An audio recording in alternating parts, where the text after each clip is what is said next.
On entre dans le laboratoire. On va faire un scan de Jessica. C'est des technologies qu'on explore pour pouvoir capturer des choses du monde réel puis les amener dans des univers virtuels de façon ultra réaliste. Je m'appelle Nicolas, je suis réalisateur en réalité virtuelle. Je suis aussi le fondateur du studio DPT qui se spécialise dans la création d'expériences immersives et interactives. Mais ce que je trouve magique avec la réalité virtuelle, c'est que les utilisateurs ou les spectateurs deviennent des protagonistes dans l'histoire. C'est très différent du cinéma ou de la télé parce que, au lieu de simplement écouter une histoire, ils la vivent. Les journées sont très variées, en fait. On fait des brainstorms. Parfois, je suis tout seul devant mon ordi, puis j'écris. Donc, c'est de la conception, je réfléchis à des idées. Puis, si on veut être fidèle à ce qui nous est raconté, il faut comprendre l'univers. Donc, on se fait un peu éduquer à chaque nouveau projet. Puis, ce qu'on voit, c'est que les projets qu'on crée peuvent avoir un impact positif sur la vie des gens. Un projet qu'on a fait qui s'appelle Lou permet de se mettre dans la peau d'un enfant autiste et donc ça aide les parents d'enfants autistes à mieux comprendre la réalité de leur enfant.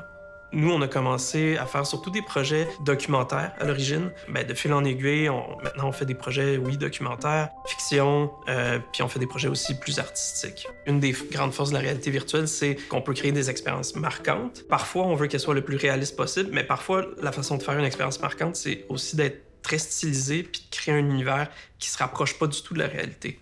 On fonctionne quand même avec certains outils du cinéma. On travaille beaucoup avec des storyboards. On a un scénario de base qu'on essaie de suivre. On a des éléments du jeu vidéo, des éléments de game design qui rentrent en ligne de compte. Donc, si la personne fait telle chose ou regarde à tel endroit, il va se passer ça, mais s'il regarde ailleurs, il va se passer autre chose.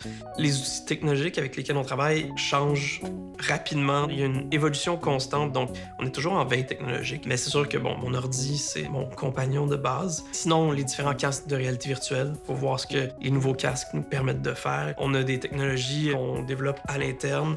Donc là, on s'apprête à tester un projet qu'on va présenter au Festival du Nouveau Cinéma. On veut s'assurer que tout fonctionne avant de le présenter. C'est une expérience de réalité virtuelle multijoueur. C'est un projet qui traite de la surconsommation, puis ce qu'on pourrait changer pour améliorer un petit peu les choses.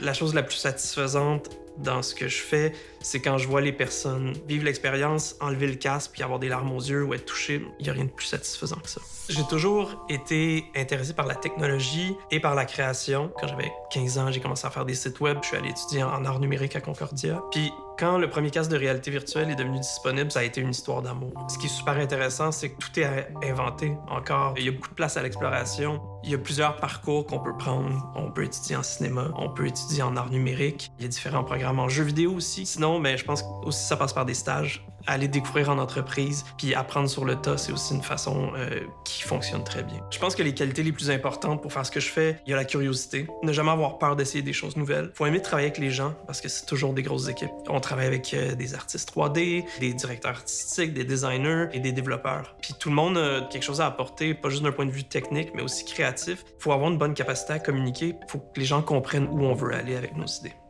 De plusieurs façons, je suis déjà en train de vivre mon rêve professionnel à travers les projets qu'on fait, les gens avec qui je collabore, les voyages que j'ai la chance de faire. Quand je vais dans des festivals de films, que ce soit à Venise ou à Cannes ou à New York, les gens sont toujours impressionnés par la quantité et la qualité du contenu qui sort du Québec. Tout ce que je pourrais demander, en fait, c'est qu'on soit capable de rejoindre plus de monde avec nos projets.